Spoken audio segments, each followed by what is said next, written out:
Studio Q, Queen's student television program, is brought to you in part by Procter & Gamble, continuing a long tradition of hiring Queen students. And by Kingston area McDonald's restaurants. You can enjoy all your McDonald's favorites by calling 1-800-663-2233 for McDonald's delivery in Kingston. All you have to do is call and let McDonald's do the rest. Hi, I'm Sarah McLachlan. And I'm Camille Henderson. And you're watching Studio Q.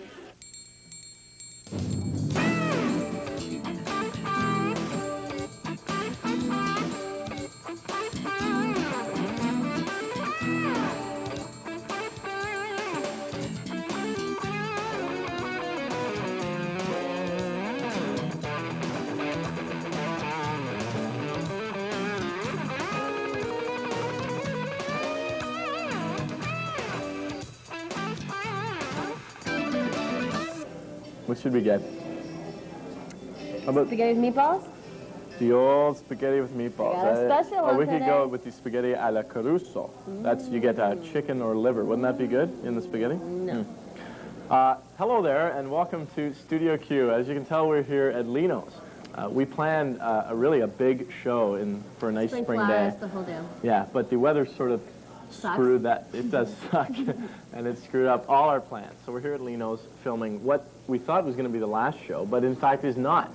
No, our executive producer Mike Wise Can't get enough. He loves it. He really give up does. his job. So we're running now 2 more shows, but it's not going to be us, so don't worry.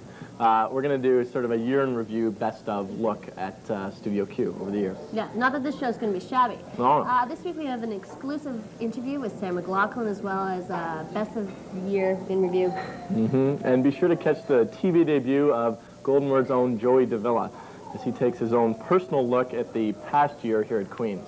But first, over the past few years, numerous Queen's traditions have come and gone.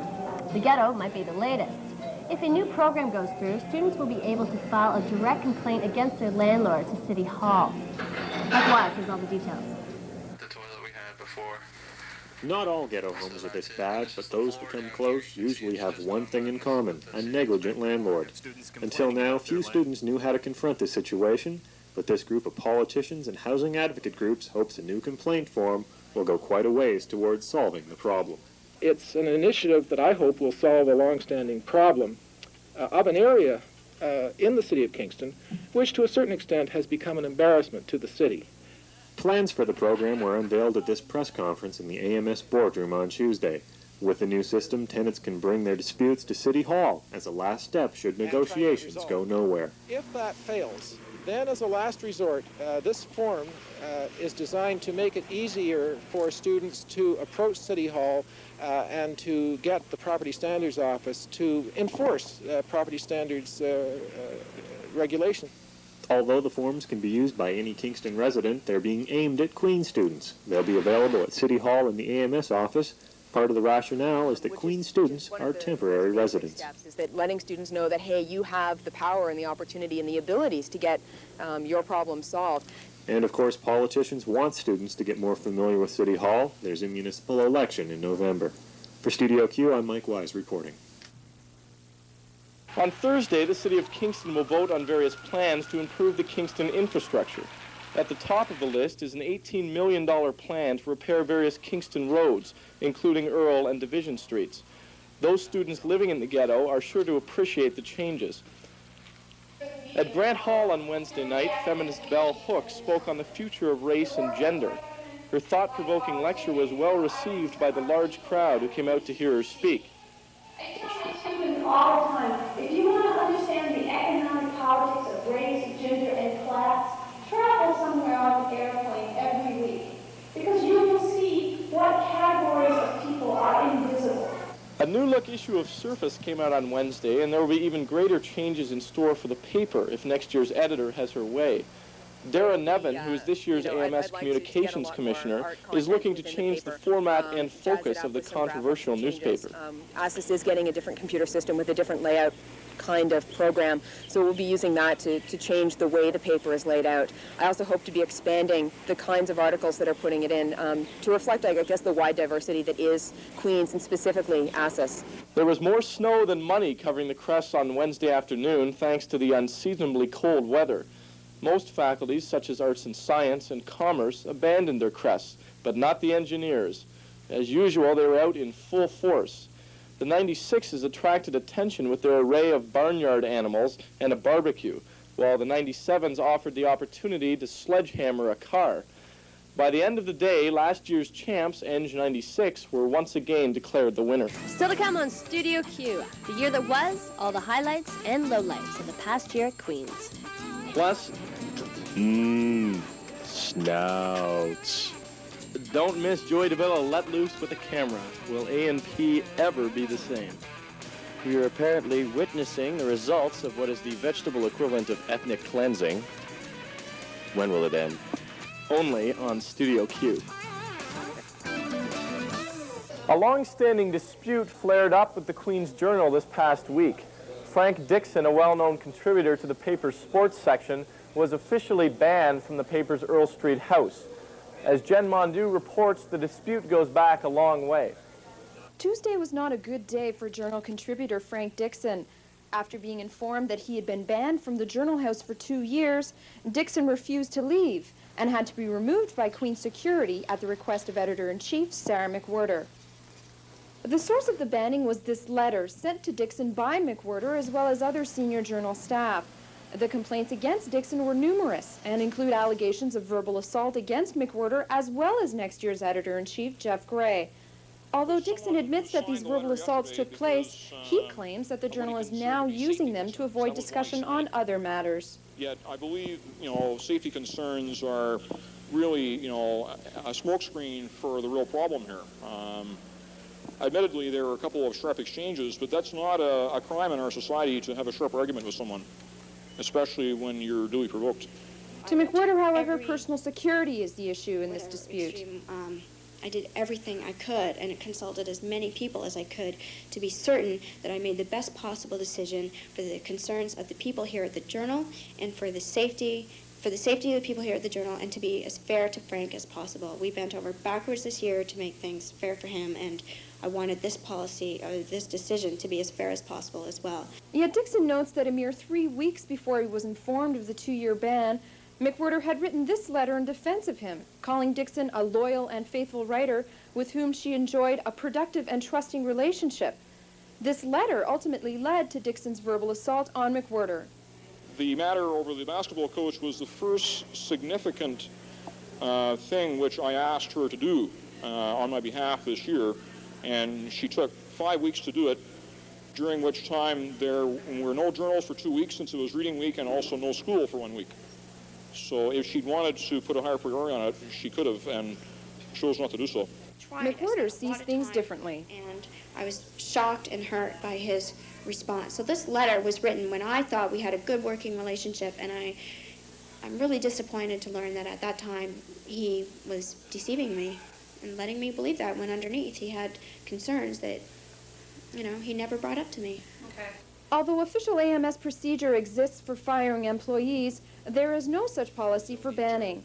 For Media Services Director Eric Tabau, this is the top concern which needs to be addressed. But from now, I think it's a question of saying it happened. There was a legitimate concern. I respect Sarah and Ed Board's decision, but I do want to make sure that from here onwards we have policy, and that should this situation arise again, we can address it by following policy. For McWhirter, however, this is not a matter for the AMS to decide. And the AMS doesn't decide how we do that. It doesn't have input into how we do that. And only we know what is happening here and how threatened we feel by that. At Wednesday night's Board of Directors meeting, Frank Dixon informed the AMS that he plans to apologize for his verbal abusive behavior towards the Journal. Dixon does, however, expect an apology in return. Yet for Sarah McWhirter and Jeff Gray, their immediate concern is to implement a formal grievance procedure at the Journal to avoid any confusion should the issue of banning arise again.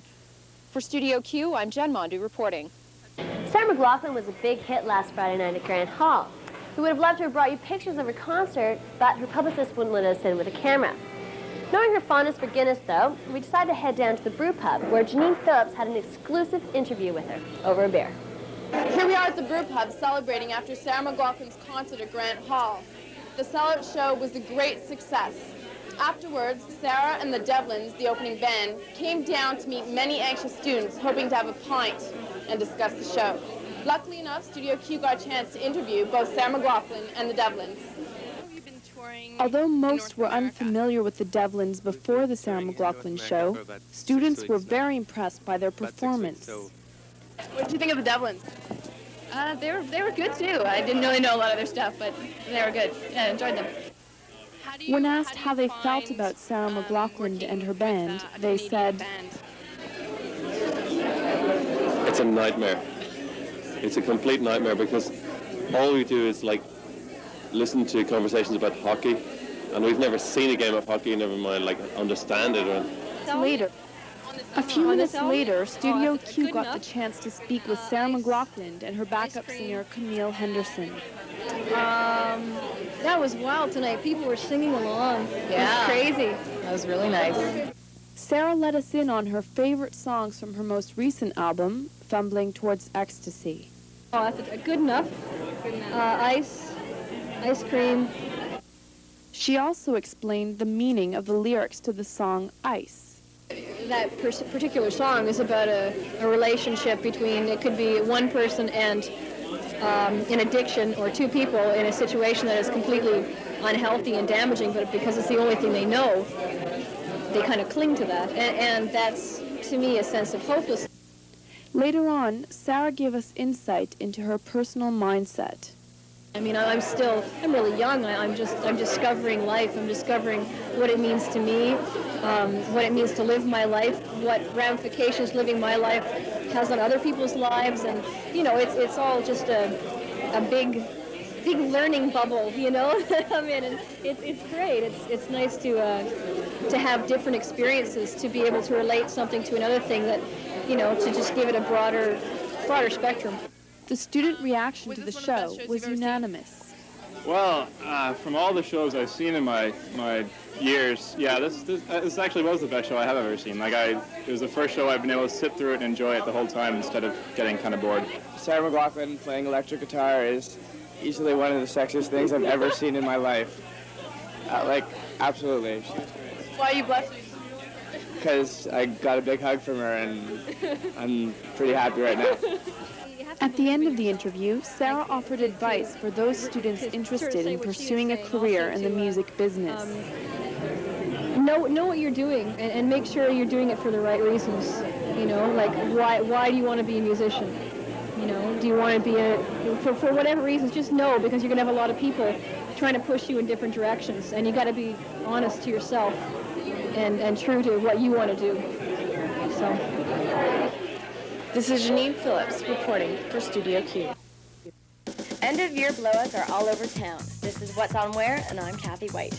The weekend starts on Thursday at Alfie's with an all-year commerce smoker. Friday is an all-day Arts 95 smoker.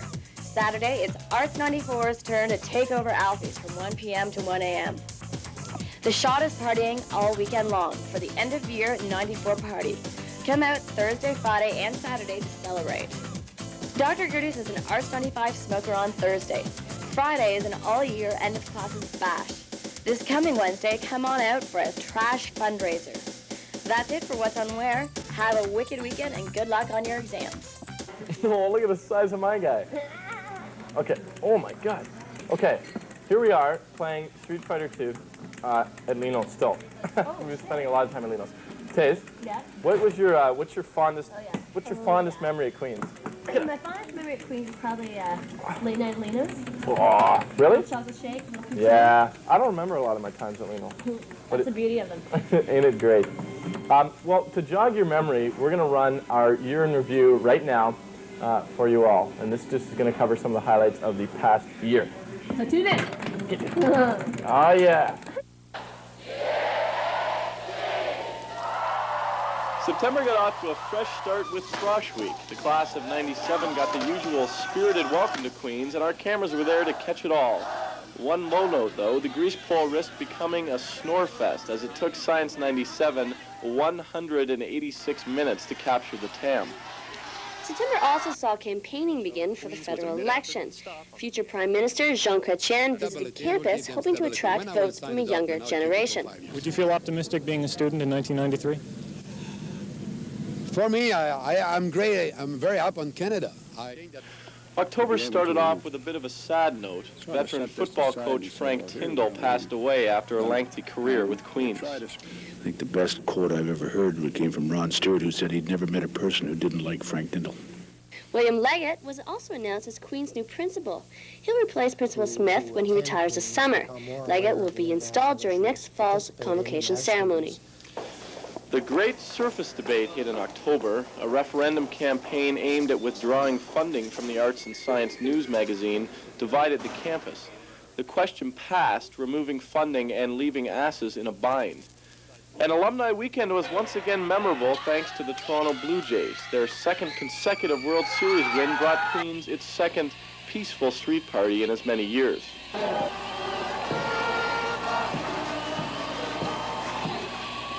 November proved just as busy, especially for asses. A special General Assembly meeting was called regarding funding for Surface. Students in attendance voted in favor of the paper and against a motion making the results of October's referendum binding. In the end, asses decided to go with the referendum results and kill all student funding for Surface. Infighting also hit the AMS a little early this year. 3 commissioners spoke out against the AMS executive in mid-November. One of them even threatened to quit. So I was hoping, in order to call attention to a number of problem areas, that through my resignation, people would start to pay more attention to those areas. The next week, the AMS Board of Directors was rocked with the resignation of its chair, Catherine Emerson. She cited personal disagreements over policy and personnel for her reason to quit. To top off the month, engineers transformed Grant Hall into a South Pacific island for the Science Formal. The lavish party featured Me, Mum, and Morgenthaler and Crash Vegas. December was not a good month for AMS services. Noise complaints from graduate students living above the JDUC forced the QP to close early until a soundproofing problem could be found. And budget figures for vids in the hall were released, and it was in the hole. To prevent losing up to $60,000, the video store cut back on its movie selection and hours of operations. And December was also the last time Studio Q viewers saw co-anchor Shari Ross, because in January she decided to pursue her television career in Hong Kong. Within a few weeks, our production director, Teza Lawrence, stepped up to fill her shoes. Compared to first term, January was relatively quiet. We did manage to bring you this special investigative look at the delays behind the Tricolor yearbook, including a special look at some potentially offensive quotes that never saw the light of day. February was consumed with thoughts of the AMS elections. The only minor scandal occurred when AMS presidential candidate Jonathan Arnold's past was dug up in this journal article. It alleged that in first year, he put up a computer printout of a naked woman on his residence door. His team finished dead last, while Taz Muhammad, Jane Shantz, and Studio Q's very own Kevin Rex took the top prize.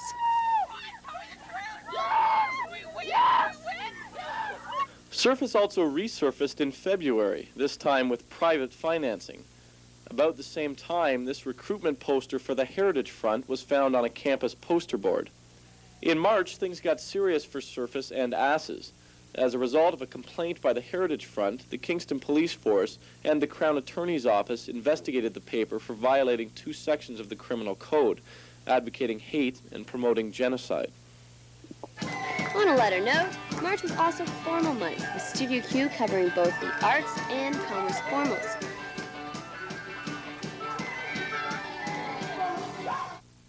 Musically, Yellow Belly won Alfie's Battle of the Bands competition. And the month ended with over 300 students marching in this anti-Heritage Front demonstration outside Richardson Hall. It ended with an occupation of Vice Principal Williams' office and a promise to work together to combat hate groups on campus. The Kingston community has to understand that Nazis, racism, and hate groups are not welcome here. Next week on Studio Q. Don't believe all the hype. Interactive TV has arrived. That's right, Studio Q is back for 2 more episodes, and we're letting you have a say into what you want to see. Just phone our office at 545-6699 to make a request. Next week, it's the best of Studio Q ever. Yes, we're going through the vaults, pulling out some of our old favorite stories. But let us know what you want. Vanier, Sesquicentennial, Poutine, anyone? And in 2 weeks, for our season finale, the best of this year. It's another glimpse at Down a Generation, our documentary on the 20-something generation. But the rest is up to you. Phone us and let us know what you want to see. Formals, street parties, even Tim Wilson bowling. Well, we're going to run that one regardless. So give us a call at 545-6699 and make a request. That's interactive TV for the next 2 weeks only on Studio Q. Well, you've seen him in Clark Hall Pub. You've heard him on the radio. In fact, you've probably read him in the campus papers. Joey DaVilla has been let loose by Studio Q this week with a camera and a mission to bring us his own personal take on the year that was here at Queen's. 1993-94 was my 7th year at Queen's, and I tend to view my years at Queen's the way I view the Star Trek movies. The even-numbered ones are actually great cinematic tour de forces, while the odd-numbered ones, I sometimes end up going, well, you know, what was the point anyway? Studio Q sent me out with camera person Bunny late last night from 2 to 5 in the morning to go look around and see exactly what was the point of this school year. The man, the myth, Fabio. Model, actor, and now writer.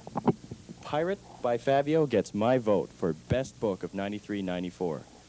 Yes, it was written with the help of Eugenie O'Reilly, but this is pure Fabio. This is from his mind. Only a man with nipples the size of Cookies by George could write such a stunning tour de force. And now, some excerpts. Marco spotted the girl sprawled across the bed in a handkerchief linen nightgown, her womanly curves, beautifully gleaming hair, and bright smile taunting him remorselessly. All of a sudden, Marco felt as if a rock had lodged in his throat and a boulder in his trousers. This must actually be the A&P manager's worst nightmare, 2 crazed students wandering around with a video camera. I've always wanted to say this. I'm a person of color. 3:45 a.m. and I'm in the snackable section of the A&P. Let's take a look right here at food for the lazy. I'll admit I'm one of the laziest guys on the planet. I mean, I'm not going to father children unless I roll over in bed, right? Check this out. Lunchables. Everything is taken care of for you. Cheese, ham, crackers, cookie. Here's another one. Cheese, ham, cracker, Jell-O pudding. This is so lazy. In fact, this is so lazy that they've actually spring-loaded the dispenser so you don't have to reach back. It doesn't get any better than this. Oh, Fabio! Game of the year? Well, that's got to be id Software's Doom. Banned from computer clusters on campus, eating up hard drive space on computers at home. I'd have to say Doom's the hottest game in town right now. Really hot piece of software. I do, however, get the feeling that software companies time the release of these games just so that they proliferate right about exam time. I've also heard that a couple of crackers down south have changed it so that the bad guys in the game look exactly like Barney the dinosaur. Should be really entertaining. I killed Colin with my fist yesterday. It's 4:15 a.m. and sleep deprivation makes me feel like I'm completely drunk, which means it's now time for the great sport called grape racing. Grape racing is for people who can't afford powerful computers to play Doom.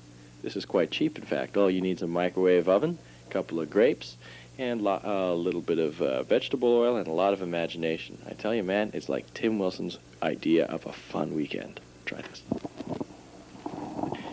We're going to try 3 grapes, okay? We're going to race these 3 grapes right now, and we're going to name them after the new AMS exec. This is Taz. You need to poke the holes in the back of the grapes. This misshapen one is Kevin Rex.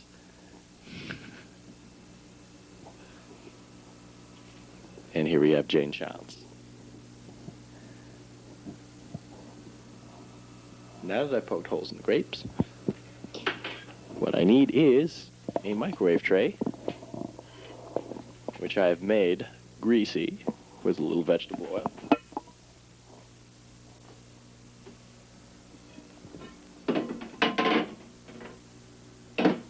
Once you've done that, all you need to do is position the grapes inside the microwave oven at the starting line with the holes you've poked facing the back wall. And Taz.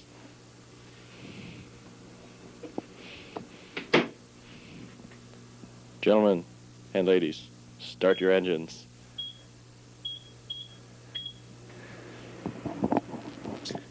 Heating up the grapes will cause the juices inside them to expand and turn into steam, thereby creating some kind of jet engine effect. Kevin is beginning to expand. Jane is doing absolutely nothing. This is just like the real thing.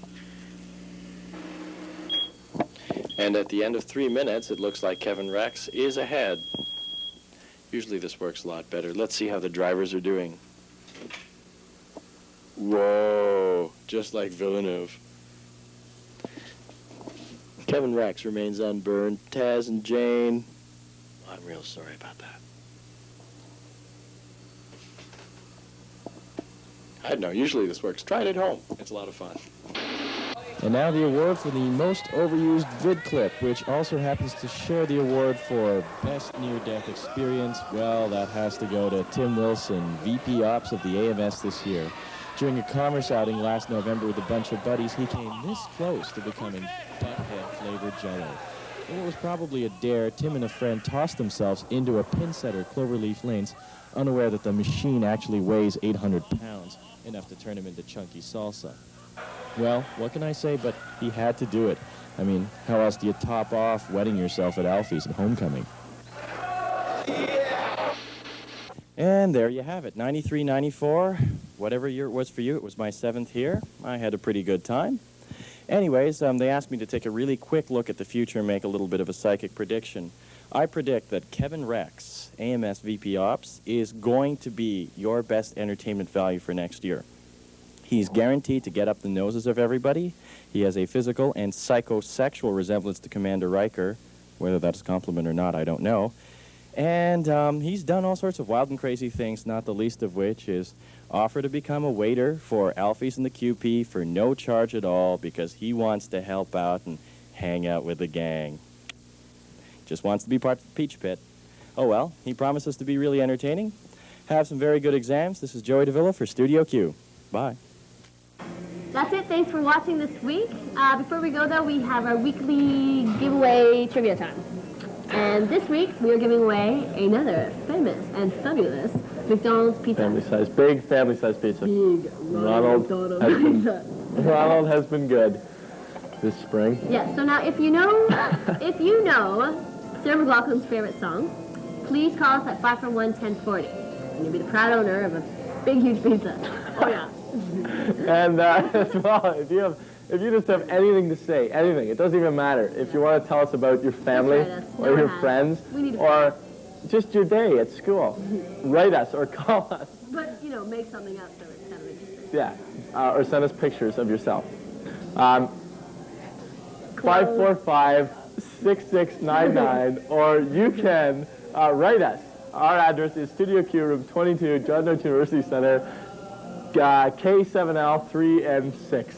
Right on. Now, for all you Studio Qers, our party, Studio Q party, is Friday night, April the 8th at 8:30. What? You told me it was Thursday night. It is. It's Thursday? Yeah, Friday night. And there'll be free pool, there'll be bloopers, best of, all sorts of good things. Is it still at Holy Cross High School? Yes. Okay. Only for you, though. And as well, a reminder to tune in because we're still going to be on the air in the next 2 weeks. Yes, we're bringing you the best of Studio Q. We dug really deep for this one, and bloopers and everything else. So be sure to stay tuned because we're not leaving the air yet. Can't get rid of us. No, sir. Oh, no. So, but for this week, that is it. So for Studio Q, I am Graham Abbey. And I'm Teza Lawrence. Thanks for watching. Thanks a lot. Bye-bye. Bye. Okay, here we are, Linos. We're playing Street Fighter 2. Wait. Oh. Yeah, you little shit. See, you come in there and I crouch. Okay, get up. That is ridiculous. Get up. No. Get up. We're going to sit here all day. So you get up. Okay, ready? Okay, here we are. Here we are playing Street Fighter, and we've got bubbles going as well. Oh, see that? You make me talk and then just kick me. Get up. Get up. Studio Q is brought to you in part by Procter & Gamble, proudly employing Queen's students for the past 30 years. And the Kingston Area McDonald's, featuring home delivery service. Just phone 1-800-663-2233 for all your favorites.